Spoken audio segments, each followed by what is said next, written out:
Buenas tardes, ¿cómo les va? Aquí estamos comenzando otra emisión de Los Días Contados en el día de Santa Cecilia, ¿no? La patrona de la música, así que saludamos a las Cecilias en su día, ¿no? Hermosa jornada, lo contaban recién nuestros compañeros del noticiero, con las perspectivas de lluvia para mañana a la noche, ¿no? Y durante toda la madrugada, pero después un fin de semana cálido y con mucho sol en la ciudad de Rosario. Veremos si efectivamente esto se cumple. Donde las condiciones climáticas también han mejorado para contribuir a la búsqueda, pero con muchas dificultades desde el punto de vista de una perspectiva o un diseño estratégico para poder hallar al Ara San Juan.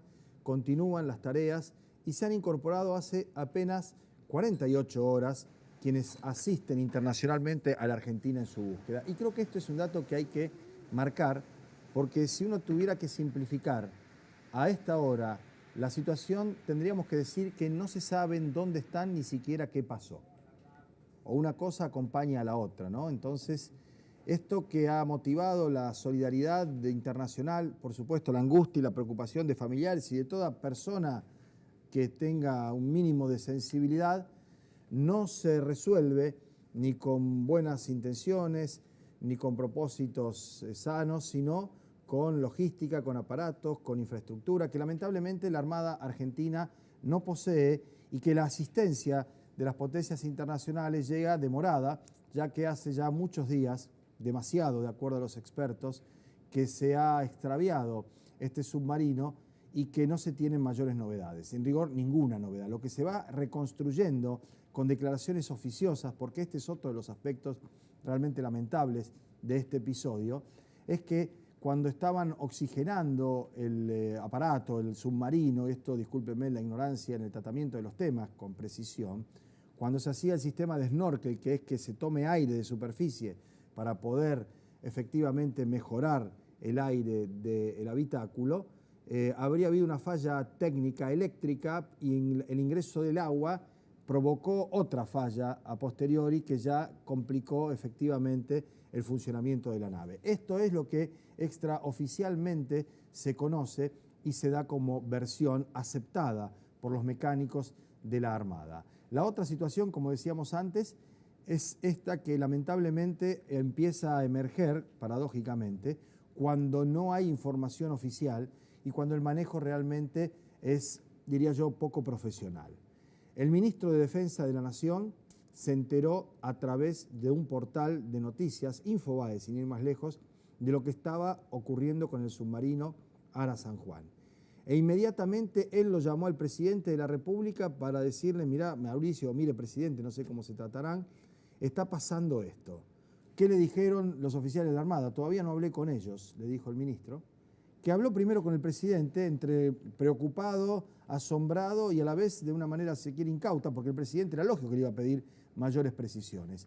Hablaron después con los oficiales de la Armada y efectivamente ya se había filtrado la información periodísticamente antes que lo supiera el ministro de Defensa y el jefe de las Fuerzas Armadas, que es el presidente de la República. Por esta razón hay un sumario, efectivamente, dentro de la institución, del Ministerio y de la Armada Nacional, para ver por qué no se le dio aviso inmediatamente al ministro y quién o quiénes filtraron la información que se conoció, como decíamos antes, públicamente que oficialmente. Esto, por supuesto, genera preocupación, desazón, desconfianza. Los familiares de las personas, 44 que están embarcados, tuvieron la chance de conversar con el presidente, le hicieron una serie de imputaciones que ayer mostramos y que el presidente contestó con solvencia en un momento difícil, en donde recibía acusaciones y en donde trataba de dar las explicaciones que naturalmente no convencen, no satisfacen y mucho menos recomponen una situación que, en la medida en que no aparezcan y con vida los ocupantes, los tripulantes de ese submarino, va a cambiar el estado de ánimo. Pero ese es el problema, entre otros, en torno a la falta de profesionalismo en el tema de las Fuerzas Armadas. Porque inmediatamente, cuando se habló de averías o de falta de mantenimiento, salieron los mecánicos de la Armada con un comunicado, con solidaridad con las personas que estaban efectivamente embarcados y explicando que ellos hicieron lo que pudieron hacer dentro de un esquema de recortes. Es decir, no es el momento, evidentemente, el de la búsqueda el que está en los límites de la tragedia, en tanto y en cuanto siga pasando el tiempo y no haya ninguna novedad, el que permita efectivamente más adelante empezar a discutir qué tipo de Fuerzas Armadas, qué tipo de Armada Nacional, qué tipo de ejercicios y procedimientos, la imposibilidad material de desarrollar una flota. Este submarino tiene muchísimos años. Más allá del mantenimiento que se le haga, hay cuestiones que están obsoletas, hay mecánica, hay tecnología que evidentemente no está a la altura de las necesidades y de las circunstancias. Pero esto es para conversar más adelante. Hay, por supuesto, cadenas de oración, hay gente encomendándose religiosamente, porque en términos reales, materiales y efectivos, más allá de saber con certeza que hay un aporte de los Estados Unidos, de China, de Chile, de otras naciones que traen aparatos, que traen científicos, que traen buzos, que traen hasta médicos especialistas, no se sabe ni dónde están ni qué pasó. Ha transcurrido mucho tiempo y en este caso el tiempo es un enemigo que, conjugado con el mar, con la profundidad y con la oscuridad, hace que la situación sea realmente a esta altura casi desesperante. Un tema, ese del ámbito nacional. Nos venimos a la provincia de Santa Fe y a la ciudad de Rosario. Se sigue desarrollando en los tribunales, en el nuevo edificio de la justicia penal, el juicio a los monos, ya en un clima de mayor, ¿cómo decirlo?, distensión, porque ya no hay tanta presencia periodística, ya no hay tantas expectativas, ya se ha restringido el ingreso a la sala de audiencias, ya no hay todo, la palabra show es un tanto antipática, pero efectivamente es mostrar, ¿no?, lo que estaba ocurriendo en la jornada de ayer.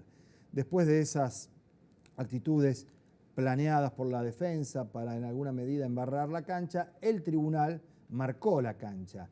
El presidente del tribunal, cuya presencia había sido objetada o había sido intentado desplazarlo o inhabilitarlo, porque había sido pedido esto por el doctor Edwards, el abogado de uno de los acusados, y secundado por el resto de los abogados de la defensa, bueno, no se hizo lugar a ese pedido tanto del titular de la Cámara, del juzgado, como de una de las vocales, y se siguió adelante con la causa. Al punto tal que ya se han pedido las penas para los 25 acusados, y de los 25 hay 23 que, si se le aplicara la pena que pide el fiscal, no habría manera que recuperaran la libertad, porque todas las penas van de los 6 años para arriba, salvo en el de 2 imputados con penas de 3 años y medio, y además la inhabilitación por 10 años. En el caso de los policías que están involucrados en la banda, no solo se han pedido penas de entre 6 y 8 años, sino que además se les pide la inhabilitación a perpetuidad para ejercer ningún cargo ni ser agente del Estado. Una de las penas mayores para uno de los canteros de 41 años, otro de 20 años, va bajando, degradando, hasta llegar efectivamente a estas penas que estábamos estableciendo. Esto sigue hasta el 28 de diciembre, con un trámite muy propio de los juicios, pero bastante menos televisivo, si se quiere, o mediático que lo que vimos en las últimas horas. Se interrumpe el 28 de diciembre, hay feria judicial, se retoma el 5 de febrero y ahí otra vez habrá posibilidades de acceder, de concurrir y de estar atentos a lo que suceda. Creo que es, como decíamos, un tema importante. Tengamos presente que no hace mucho tiempo, muy poco en rigor, se desvirtuó lo que había sido una suerte de acuerdo, un juicio abreviado, ¿no?, donde se hizo una suerte de toma y daca para aplicar penas que fue absolutamente desestimado por la instancia correspondiente, y por eso se llega a esto del juicio público, oral, en la sala de tribunales. Con lo cual, como decíamos, habrá que seguir la información de cerca, habrá que estar atentos e ir informando paulatinamente, sin espectacularidad, sin estridencias, pero tratando de ver si efectivamente se va probando lo que se está acusando, porque el que alega prueba no son los monos que tienen que demostrar que son inocentes, sino que los fiscales tienen que mostrar la manera en que ellos llevaron adelante sus tareas delictivas, la asociación ilícita, la connivencia policial y demás, y que no se invaliden los procedimientos por algunas actitudes del juez Viena, que en el momento en que iban ocurriendo en este programa y en otros programas que hemos trabajado, en otro ciclo también de los días contados, hemos marcado casi con detalle de la imprudencia o incorrección de alguna de las diligencias que se llevaron adelante. Esperemos que esos vicios no generen ni nulidades ni retraigan la posibilidad de que se haga justicia. Dicho esto, y antes de irnos a la pausa, yo les voy a mostrar 3 tweets. En realidad los vamos a poner en la pantalla y yo se los voy a leer, que los ha publicado Ismael Bermúdez. ¿Quién es Ismael Bermúdez? Ismael Bermúdez es el jefe de economía del diario Clarín. A ver si se entiende. Es el diario Clarín. No es la Gaceta de los Jubilados, ni es el órgano de prensa de Alerta Jubilados, que es una organización no gubernamental, con una de sus representantes vamos a estar hablando inmediatamente después de la pausa. No es Prensa Obrera, no es Página 12, no es nada más y nada menos que Ismael Bermúdez, que es además el economista del programa de La Nata, ¿no? El que lo escucha. Lo que sí hay que decir que Ismael no se llama Bermúdez, ni siquiera Ismael, y que es hermano, este es un dato casi familiar, de Jorge Altamira, que tampoco se llama Jorge Altamira, que es el dirigente del Partido Obrero, y que suena un tanto arrogante ponerse como seudónimo Altamira, ¿no? Pero bueno, él creerá que tiene Altamira. Y un tercer hermano, que es el esposo de Marta Suplicy, la histórica gobernadora del estado de San Pablo, en Brasil, muy cercana a Lula. Todos con formación, eso sí, de izquierda, dialéctica, marxista, seria, que compartían los estudios con su concurrencia al Shil, que es el templo de la religión judía, pero que los ha transformado en personas intelectualmente muy cultivadas. Ismael, además, trabaja en Clarín y publicó: 70% de los jubilados y pensionados no cubre los 17.523 pesos que vale la canasta básica del adulto mayor o jubilado. 21 de noviembre. También Ismael Bermúdez, a las 12:05 del mediodía de ayer. Mientras que la aplicación de la fórmula vigente arroja un aumento del 12% para marzo del 2018, la fórmula vigente es una ley que se aprobó en el Parlamento y que establece 2 aumentos anuales por encima del costo de la vida. Retomo. Mientras que la aplicación de la fórmula vigente arroja un aumento del 12% aproximadamente para marzo del 2018, la reforma proyectada lo reduce al 5,2% de aumento, no se apuren en sacarlo, director, en marzo de 2018. Y atención porque esta habla de plata contante y sonante. Allá vamos. Movilidad. El aumento del 5% sobre el Producto Bruto Interno, suponiendo que el crecimiento del mismo fuera muy bueno, no vamos a llegar ni a la mitad. Esto también lo dice Ismael en sus columnas y cualquier economista que usted quiera leer, sea del sesgo político que sea. Retomo y vuelvo. Movilidad. El aumento del 5% sobre el Producto Bruto Interno, suponiendo que el crecimiento del mismo fuera muy bueno, 4%, representaría una mejora en junio de 2018 del 0,002%. Esto resulta de la multiplicación de 0,5 por 0,4. Vale decir que una jubilación de 10.000 pesos tendrá un adicional de 20 pesos. O sea, el que cobraba 10.000 va a cobrar 10.000 con 20. O sea, un paquete de Marlboro 10 sería, ¿no? Una cosa así. Se me ocurre el cigarrillo o una Levité chiquita, no la más grande, ¿no? Ahí está. Ahora, me parece que ni el Marlboro 10 ni la botellita de Levité van a valer 20 mangos en el 2018, ahí en junio. Me parece que con eso va a poder comprar una tirita de caramelo, porque yo estaba por decir un paquete chique, tampoco va a alcanzar. 20 pesos dentro de 6 meses. ¿Qué vamos a hacer con 20 pesos? Bueno, ese sería el aumento. O sea que es prácticamente, virtualmente, el congelamiento de la jubilación. Eso es la reforma, eso es parte de lo que firmaron. Esto es parte, con 10 de inflación nada más, vayamos a ver la inflación después, ¿no? En un semestre. Esto es parte de lo que firmaron los gobernadores.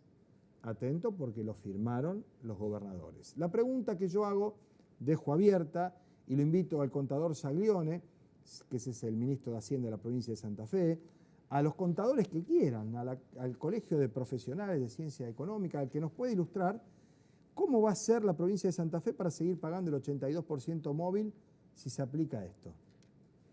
¿Sí? Es matemática.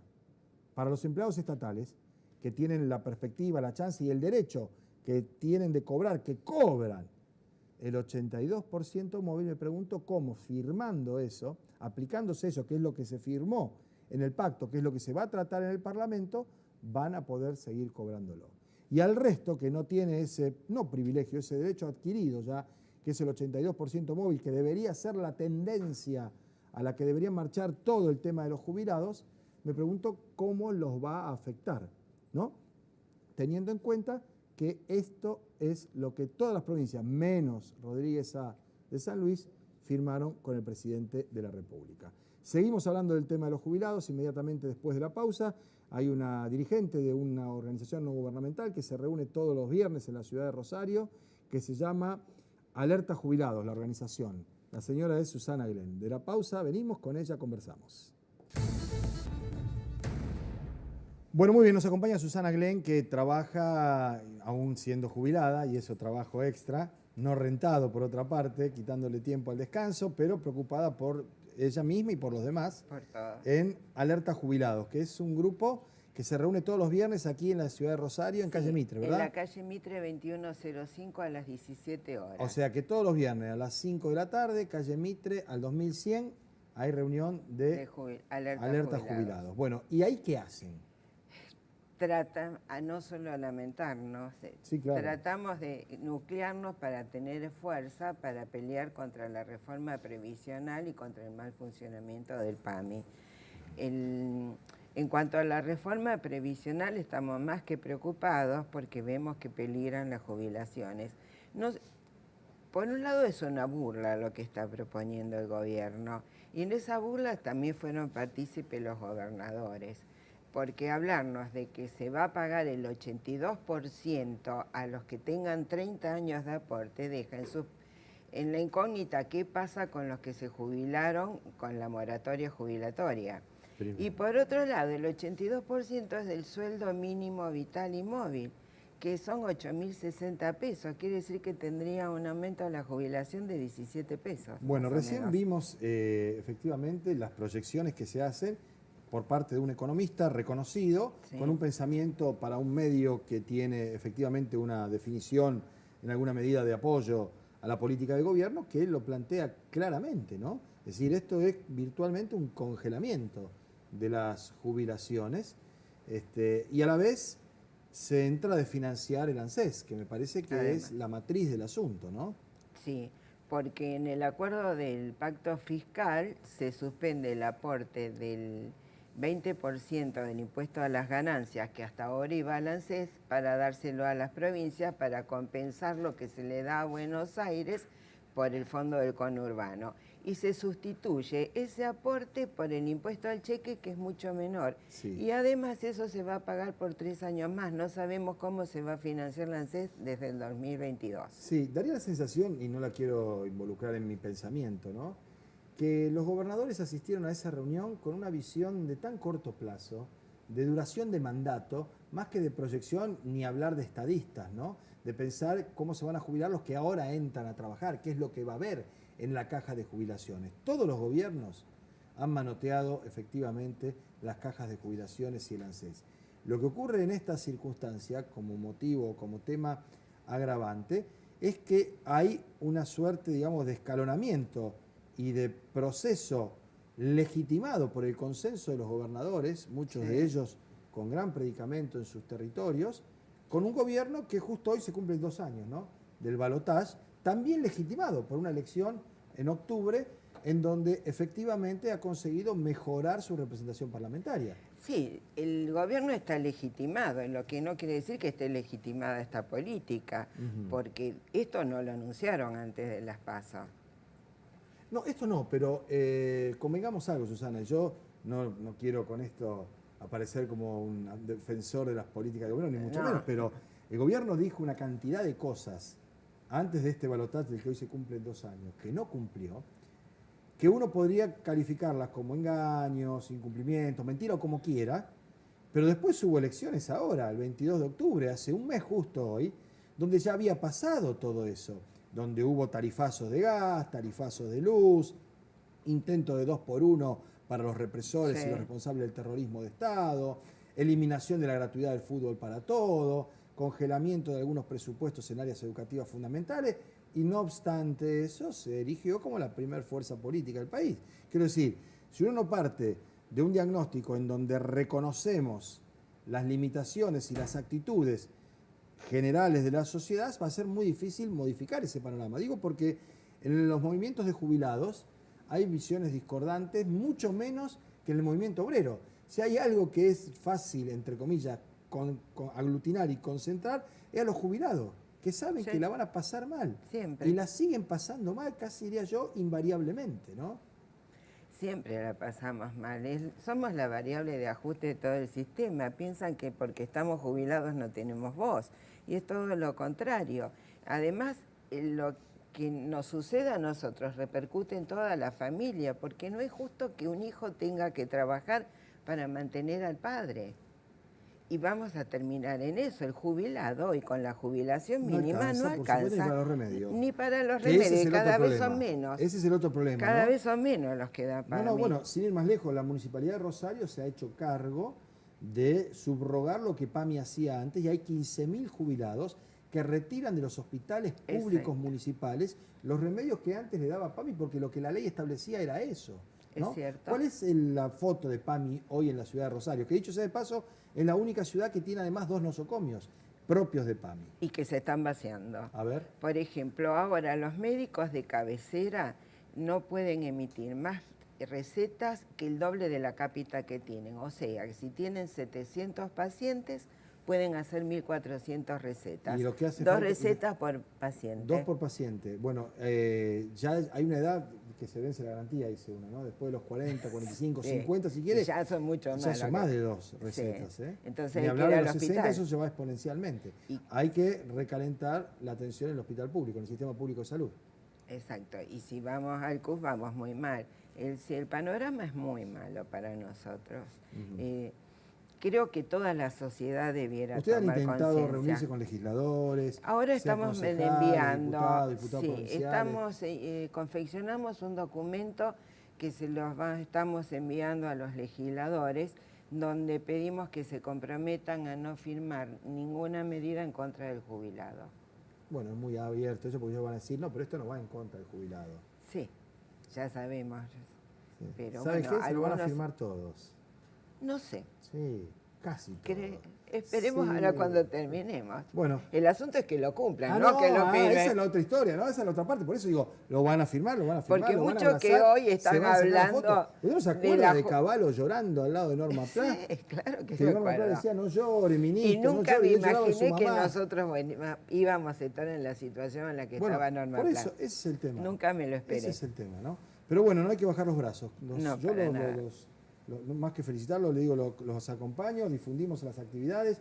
Todos los viernes a las 5 de la tarde, Mitre 2105, 2105, se reúne Alerta Jubilados. Así es. Muchísimas gracias por haber venido. Gracias. Muy amable.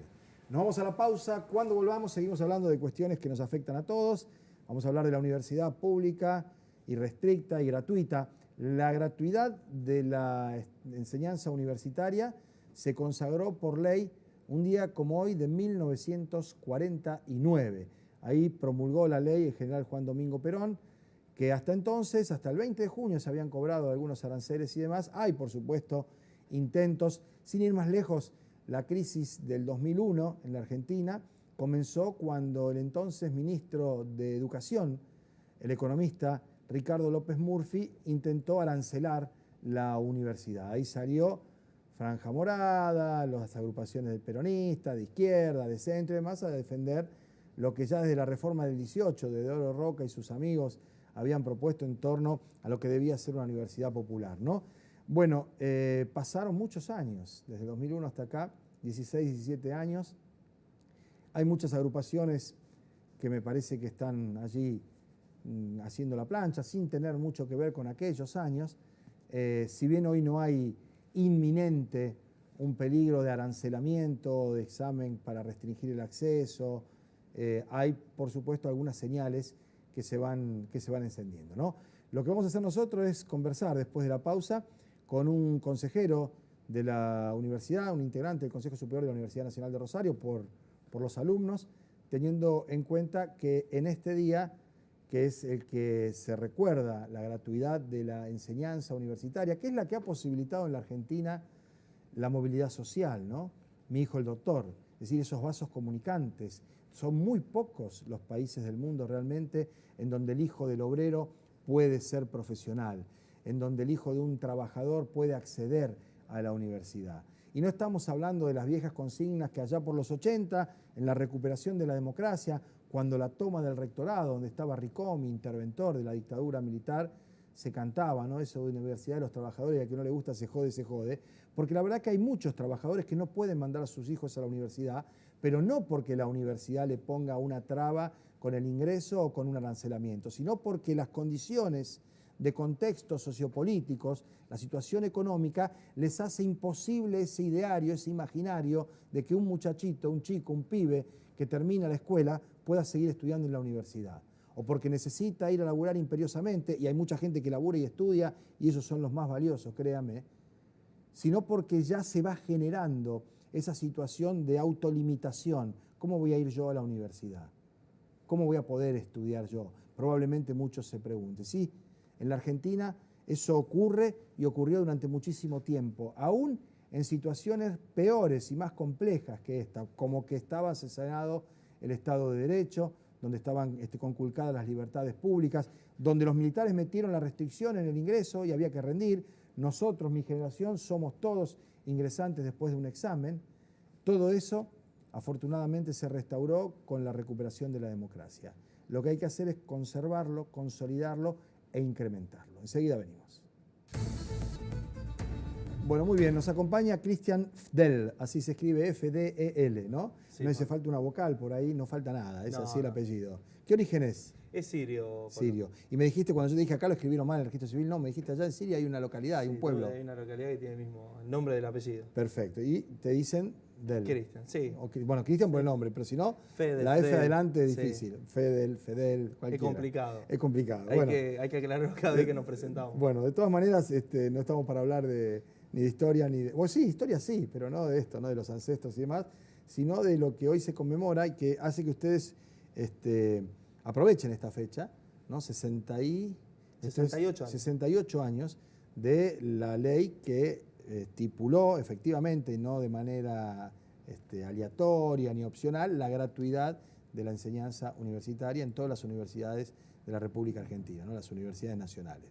Durante el gobierno de Perón firmó una ley que se discutió bastante en el Congreso, estaba viendo algunos apellidos, Gutiérrez era uno de los miembros informantes, con una serie de consideraciones que para la época realmente eran extraordinarias, ¿no? Salíamos de la guerra, la Argentina tenía una situación un tanto compleja, el propio peronismo, y no nos vamos a poner a discutir sobre Perón, la historia, la guerra, el eje, los nazis, el oro y todas esas cuestiones, pero se firmó eso que efectivamente hasta el día de hoy rige y que creo que va a seguir rigiendo, independientemente de que haya en alguna cabecita funcionaria alguna idea de restringir, como en su momento hicieron en algunos periodos de la historia argentina, meter el examen con restricciones, poner un tope de edad para poder ingresar o no a las universidades. Me da la sensación que hoy por hoy eso sigue estando garantizado, ¿no? Hoy presentamos... Digo esto, te lo pregunto como consejero superior de la Universidad Nacional de Rosario, como autoridad de la universidad. Hoy presentamos, hace 68 años, como dijimos antes, un proyecto en el Consejo Superior de la Universidad sobre jardines infantiles. Pero ¿por qué presentamos esto? No es una cuestión que queda librada al azar, sino que lo presentamos porque nosotros entendemos que la gratuidad de la universidad no basta con decir que no es arancelada o irrestricta, sino que hay ciertas situaciones, ciertos contextos que impiden poder acceder a la universidad. Entonces nosotros creemos y tenemos la plena convicción que cuando nosotros militamos, cuando nosotros trabajamos y militamos por los que todavía no tienen voz, por los que todavía pasan por la puerta de la facultad y no pueden acceder a ella. Entonces nosotros como personas que tenemos el gran derecho, es decir, tenemos el beneficio de poder acceder a la universidad y tenemos esta ventaja que otros no la tienen, tenemos que hacer todo lo posible para que la universidad sea del pueblo y que al resto no le joda. Si la canción decía, al que no le gusta se jode. No, que nadie se joda, pero que pueda ir. Lo importante es que a nadie se le joda que el pueblo pueda acceder a la universidad. Nosotros tenemos que transformar eso. La universidad tiene que dejar de tener de algún modo un marco capaz que sectario o excluyente, sino que abrir sus puertas, incluir a todo el mundo. Y en esto tiene que ver una cuestión de que aquella persona que es madre, es padre, pueda acceder también a la universidad. Que pueda hacer con su bebé o con su chico en el momento que tiene que ir a cursar. Exactamente. Hoy decía el tema de que en el 2001 López Murphy anuncia por el diario y todo eso, y se le movilizaron todo y los porque rajó era otro morada. tipo de liberalismo, es decir, el liberalismo de la Rúa, de López Murphy, es un liberalismo brutal, es decir, era el ajuste de un solo método y de un solo momento. El liberalismo de ahora es un liberalismo gradual, es decir, lo van haciendo paso a paso. Yo creo que la gratuidad de la universidad está afectada por el ajuste. Es decir, no es solamente quitar un derecho o poner un arancel para hablar de que no hay gratuidad. Sí, hay otras limitantes que no están expresadas en el área de educación específicamente. Exactamente, ¿no? Es una inflación del 30%, claro. La quita de los progresar, el aumento constante de las tarifas, no permiten a muchos acceder a la universidad. Lo de los jardines de infantes, ¿cómo estaría estructurado esto en términos prácticos? ¿Qué es lo que ustedes llevan como idea de consejo? La universidad crea un programa y en ese programa cada facultad de manera voluntaria se adhiere a ese sistema de jardines infantiles cediendo un espacio.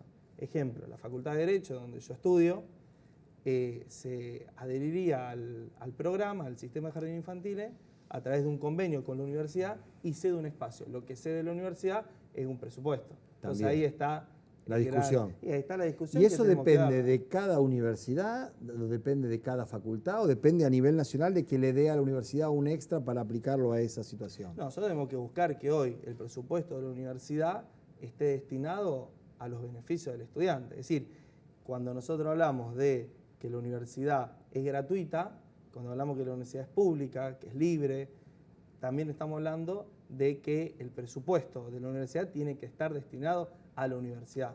Entonces, nosotros cuando planteamos esta situación, ¿qué decimos?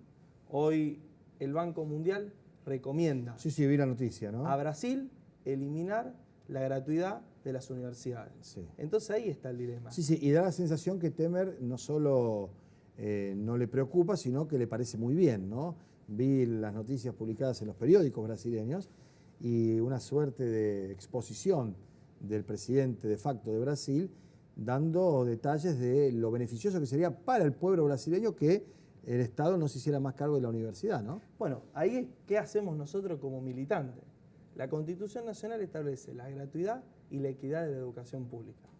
Entonces lo que nosotros tenemos que hacer es movilizar a todas las fuerzas vivas de la universidad. Sí, y más que como militante, como ciudadano, ¿no? Porque ciudadano y militante, vos ponés el nombre que quieras, pero lo que quiero decir, si la Constitución consagra ese derecho y si hay además una ley que establece específicamente en el caso de la universidad la gratuidad, pucha, los representantes del pueblo, que son los parlamentarios, me da la sensación que primero para cambiarlo de la gratuidad con la Constitución hace falta una reforma constitucional. Exactamente. Ahí no hay vuelta. Ni Rosati y Rosenbach, que son inventores de la entrada por la ventana y del 2x1, ni ellos se animarían a eso.